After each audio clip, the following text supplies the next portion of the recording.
Oke, lanjut. Kali ini kabar datang dari calon kapal-kapal induk helikopter alias kapal LHD yang berpotensi kuat bakal dibeli Indonesia, bos. Dan kali ini lagi menurut kajian Group of French Industries for Land and Airline Defense and Security atau GICAT Prancis. Jadi ini adalah kelompok asosiasi industri pertahanan Prancis yang sedang memetakan saingan-saingannya dalam memasok alutsista ke Indonesia, bos. Nah, jadi jika kemarin mereka mengkaji calon potensial destroyer yang akan dibeli Indonesia, nah kali ini kapal LHD, bos, Landing Helicopter Dock. Dan lagi-lagi, calon-calon kuat potensial lawan Prancis ini pun ada 3 biji. Nah, lantas pertanyaannya, kapal-kapal LHD apakah itu? Apakah ada kapal yang akan dibuat di Indonesia? Dan bagaimanakah perbandingannya untuk masing-masing LHD? Serta bagaimana menurut Mimin kesimpulannya? Penasaran beritanya? Cus! Markibong, mari kita bongkar berita lengkapnya satu per satu, bosku. Oke, jadi mirip seperti kemarin, bos. Terkait calon potensial destroyer Indonesia, kali ini lagi calon potensial kapal induk helikopter Indonesia alias LHD Indonesia. Dan sama seperti kemarin, sumbernya admin ambil dari lembaga KRIS yang katanya dari hasil kajian GICAT, Group of French Industries for Land and Airline Defense and Security. Jadi asosiasi industri pertahanan Prancis, bos. Kemudian masih sama seperti kemarin, di sini dalam postingannya ada yang bahasa Prancis dan ada juga yang bahasa Inggris, dan artinya sama, bos. Jadi dalam postingannya pun dikatakan seperti ini, bos. Kemampuan proyeksi merupakan prioritas bagi TNI Angkatan Laut dengan tujuan memiliki angkatan laut samudra yang mampu melakukan proyeksi global dan memiliki kekuatan daya tangkal yang kuat. Kemudian lanjut dikatakan lagi bahwa akuisisi kapal induk terutama kapal bekas atau sebuah kapal LHD sedang dipertimbangkan dan dapat dimasukkan dalam rencana strategis 2025-2029. Dan lanjut katanya lagi, PT PAL pun dikabarkan juga akan mengembangkan sebuah LHD berdasarkan desain Juan Carlos I dari galangan Navantia Spanyol.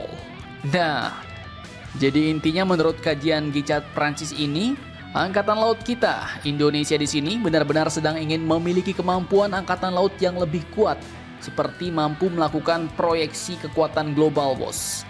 Itu artinya memiliki kemampuan pengerahan kekuatan dengan operasi jarak jauh mencapai skala global, internasional artinya di luar wilayah Indonesia. Dan kemudian dikatakan juga bahwa TNI Angkatan Laut katanya juga ingin memiliki kekuatan daya tangkal atau pertahanan yang kuat. Nah, ini memang mirip seperti apa yang dikatakan oleh Kasal Laksamana Muhammad Ali terdahulu, bos, yaitu memiliki daya tangkal yang kuat atau mampu bertempur di luar wilayah laut Indonesia untuk pertahanan, tetapi tidak untuk proyeksi kekuatan di luar wilayah Indonesia secara global, bos.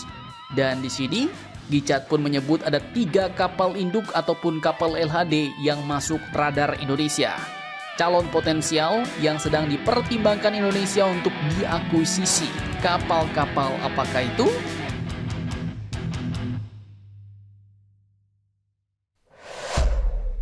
Oke, yang pertama disebutkan adalah kapal LHD dari Navantia Spanyol, yaitu dengan kapal LHD kelas Juan Carlos I. Kemudian dari Turki adalah kapal LHD kelas Anadolu, dan yang ketiga adalah kapal induk bekas Angkatan Laut Italia yaitu ITS Garibaldi, bos.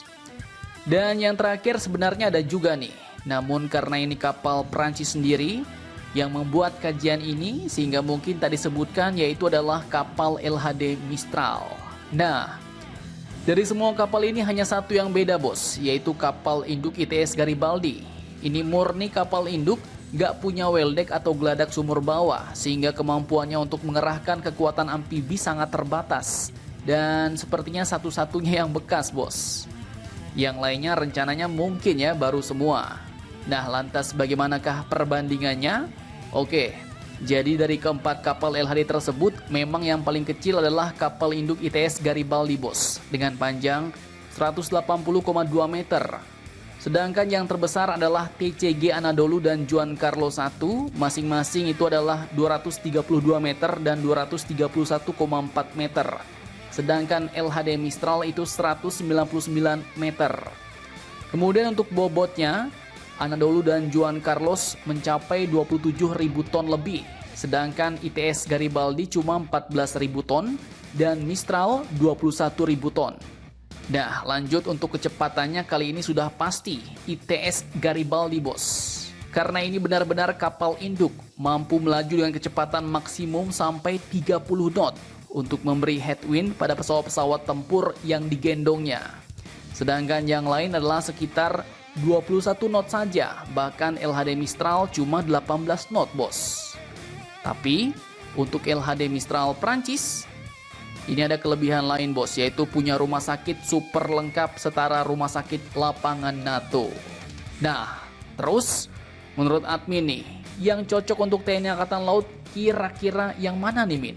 Kesimpulannya gimana, Min?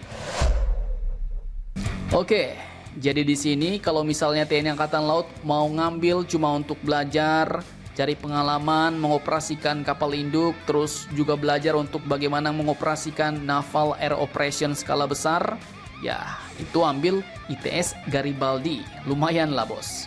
Toh untuk operasi amfibinya kita banyak kapal-kapal jenis LPD, ya kan?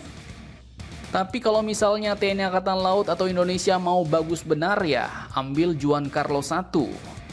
Yang pertama karena desainnya sudah teruji, bos. Sudah lama digunakan, bahkan desainnya juga sudah dipakai oleh negara lain seperti Australia dengan LPD Hamas Canberra dan Turki dengan Anadolu. Dan kalau PT PAL tadi katanya mau kerjasama dengan Navantia Spanyol membangun kapal ini di Indonesia, wah ini mantap banget nih, bos. Kemudian lanjut ke kelas di bawahnya ada Anadolu, ya secara desainnya ini aja ngambil dari Juan Carlos 1 Spanyol, bos. Terus kapal ini pun juga masih sangat baru, jadi rekam jejak operasionalnya belum sebanyak Juan Carlos 1. Tapi mungkin ada kelebihannya, jadi LHD ini bisa menjadi pilihan yang relatif lebih murah mungkin ya daripada Juan Carlos 1 Spanyol, karena Turki mungkin akan menawarkan kerjasama industri, misalnya offset ataupun transfer teknologi. Dan terakhir ada Mistral. Tadi karena ini lebih kecil, jadi kalau misalnya fokusnya TNI Angkatan Laut nantinya mau ke arah operasi kemanusiaan plus misi non-tempur seperti bantuan bencana atau logistik besar, nah kapal LHD Mistral kelas ini juga lumayan cocok, bos. Nah, kalau menurut kalian nih, kira-kira kapal LHD manakah yang akan diambil? Apakah semuanya? Atau kita ambil 2 biji doang? Satu untuk belajar, satu untuk masa depan Indonesia. Nah, jangan lupa komentar, tetaplah kalian barbar dan jangan santai terus demi Indonesia tangguh. Salam Indomax Indo Magazines.